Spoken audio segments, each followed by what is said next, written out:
Most people think that ADHD means you can't focus. What they don't see is what it feels like when your brain never slows down. ADHD is not a lack of effort. It is a neurodevelopmental disability that affects attention regulation, processing speed, and executive functioning. It does not reflect intelligence, but it does affect how students experience their learning.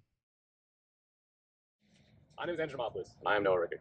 And we both attend this school, Faith Lutheran Middle School and High School. I'm a junior this year. And so am I. Now at Faith Lutheran Middle and High School, there's a Mark 1014 program. This program helps students with developmental and physical disabilities who may have trouble feeling included or have trouble learning in the classroom. The advisors behind the Mark 1014 program make the program known throughout the school, and the students here help these students feel more included and help them in the classroom.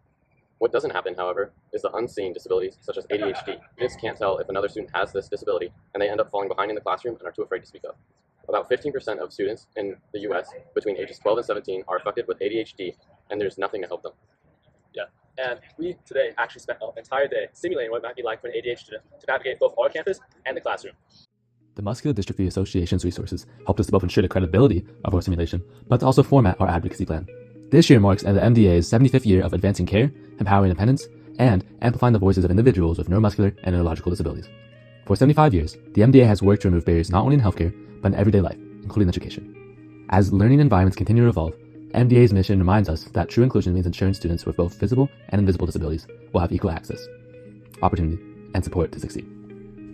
Furthermore, using the information we learned throughout our day's experience, we conducted our own mini simulation to demonstrate our findings. I am the teacher, and Noah is the pupil. But first, our conditions. This simulation was run based on feedback from students with ADHD, clinical study research, and our own inside-the-head take on it. Strict codes like limited instruction, background noise, lack of repetition, and minimal clarification were used to simulate the constraints that ADHD students might face in the classroom. The following is a recording from one experience in our simulation. Okay, class, this is our last question to you, question 4. So, starting off, What was that? I literally just blinked. How did he finish that? So, okay, class, using this, fill out your practice problem. You have 5 minutes.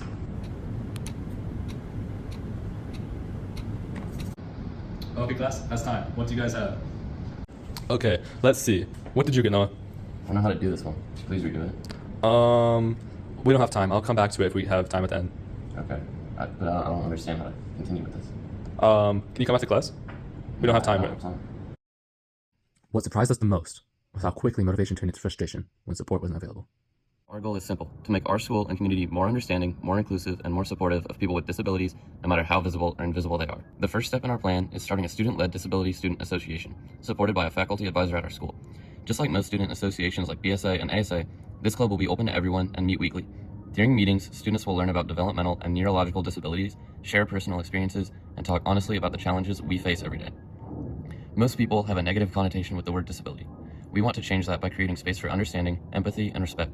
Staff members will be elected yearly and will be held to run the club and commit out of school time to outreach and advocacy.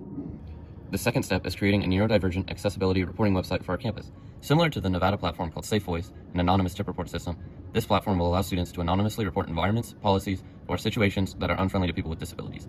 These reports will be looked through in each DSA staff meeting to make sure that each one is heard and properly taken care of through the school's administrative network. If this program sees significant success, it can be easily implemented to become a city or statewide use program, in which case, DSA staff could meet personally with city officials to read through reports monthly and notify the right people. To make sure this plan creates effective change, we will track clear and realistic outcomes. For the Disability Student Association, success will be measured through meeting attendance, student participation, and feedback surveys. For the reporting website, we will track the number of submissions, continued use patterns after implementation, and the quantity of issues resolved over time. Accessibility isn't charity, it's equality, and our plan starts today.